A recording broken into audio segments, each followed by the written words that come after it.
Hi, and welcome to a sound clip from our Bible study discussions every Tuesday night from 6:30 p.m. to 8:30 p.m. in Pakalani. Please enjoy. I was reflecting on what I shared last time, and I just felt like it's a good idea, if you don't mind, if we just spin off of that or go deeper into that, if that's okay. So let's go to the book of John 13, verse 35.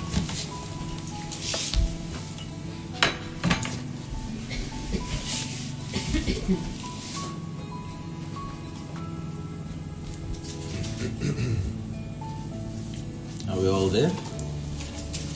The book of John, verse 13. We're going to read 34 and 35 actually. 13, 34. You go. Chapter 13, verse 34 and 35.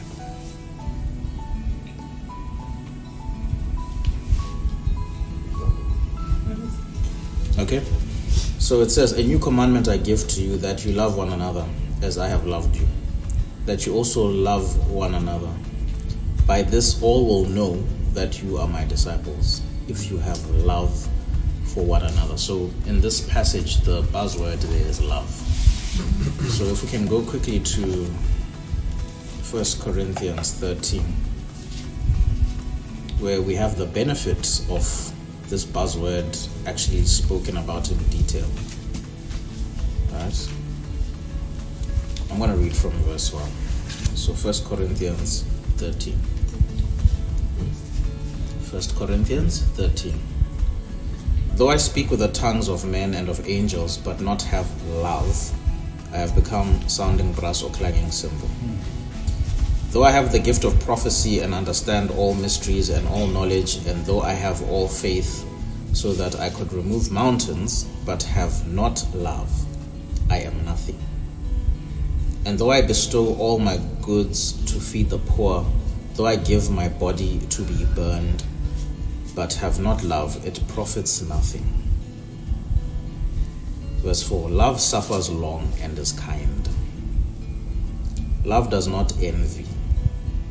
Love does not parade itself, is not puffed up, does not behave rudely, does not seek its own, is not provoked, thinks no evil, does not rejoice in iniquity, but rejoices in the truth, bears all things, believes all things, hopes all things, endures all things." We're going to stop at verse 8. "Love never fails, but whether there are prophecies, they will fail. Where there are tongues, they will cease. Whether there is knowledge, it will vanish away." So, starting with John chapter 13, verse 34 and 35, like I explained or like I shared last time, it's hectic that Jesus put such a premium on love. To say, they will not know that you are my disciples, by some of these things that are talked about in 1 Corinthians. They will not know that you are my disciples because you prophesy. That's not what he's saying. They will not know that you are my disciples because you speak in tongues. That's not what Jesus said. Whatever it is we make Christianity about, Jesus, God in the flesh, says Christianity, they will know you are following me. You are a little Christ when you love. So that to me showed me that, listen, if people talk about Christians, it would be ideal to say, "Oh, you mean those people that love?" That's not usually the case. That's the ideal. That's what we should strive for based on the scripture that I'm seeing. So what I want us to discuss today is the depth and the intensity of what 1 Corinthians 13 describes as love. Because what Twitter, Instagram, and Facebook describes as love isn't necessarily what we're seeing here. For example, it says love does not rejoice in iniquity. And that's kind of what Twitter is about. Did you hear that this person cheated on their wife? That's the whole timeline on Twitter. It's exciting.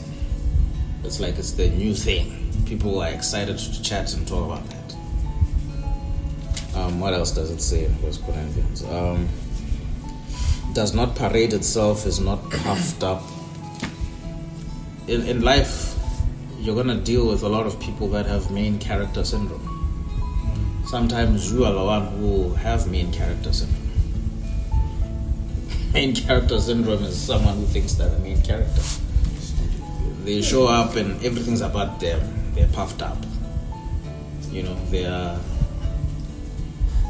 parade themselves. That's an example here.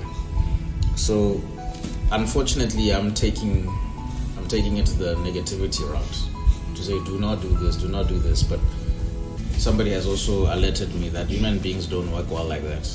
If I say, don't think of an elephant, immediately you are thinking of an elephant, right?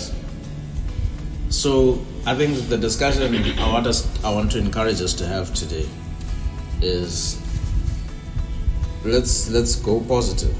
And what does it mean to bear all things? Let's do that.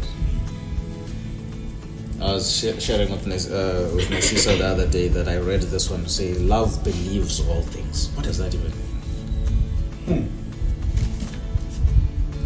Love believes all things. And it alerted me to the fact that the Bible wasn't written in English. Because if you say love believes all things, that actually feels very, very down. It feels very... You see what I'm saying?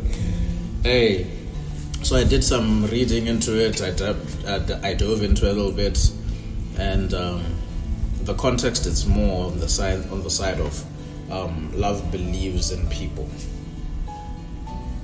kind of. If that makes a bit more sense to you.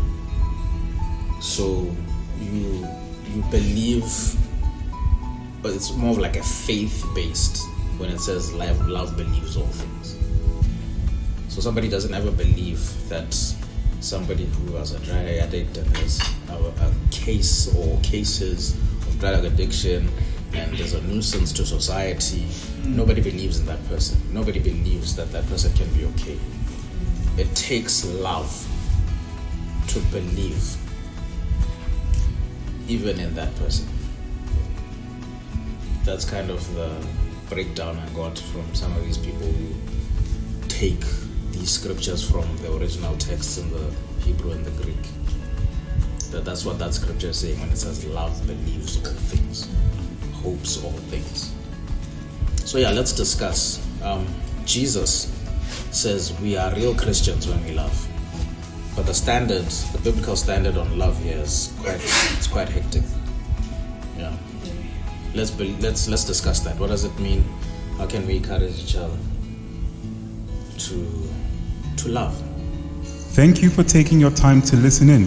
Feel free to add your thoughts in the comment section or join us in person if and when you can. May God bless you.